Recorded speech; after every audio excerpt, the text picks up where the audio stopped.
মালাকুল মউত যখন আমাদের সামনে হাজির হয়ে যাবে, there will be two categories of people.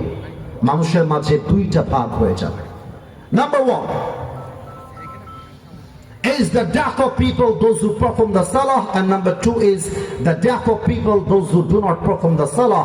এক হচ্ছে নামাজি বান্দার মরণ, আর এক হচ্ছে বেনামাজি বান্দার মরণ। দুইটা ভাগ, যে কোনো একটা ভাগে আপনি পড়বেন। যদি আপনি নামাজি বান্দা হন, মৃত্যু কেমন হবে? Focus on it, pay your attention, listen to me with such a rapt attention, মনোযোগ দিয়ে শুনবেন। নামাজি বান্দার সামনে যখন মালাকুল মউত আসবে,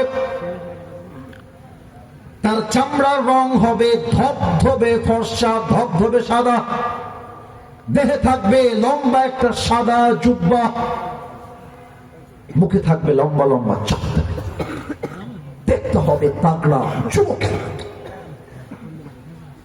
He will look like a very young man, দেখতে হবে যুবকের মতো। নামাজি বান্দার দিকে তাকিয়ে বলবে, ইয়া আইয়াতুহান নাফসুল মুতমাইন্না উখরুজি ইলা মাগফিরাতিল্লাহি ওয়া রিজওয়ানিহি।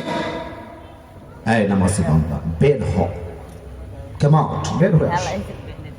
নামাজি বান্দা বলবে, আইনাল খুরুজ, কোথায় বের হবে? চমৎকার হাদিস।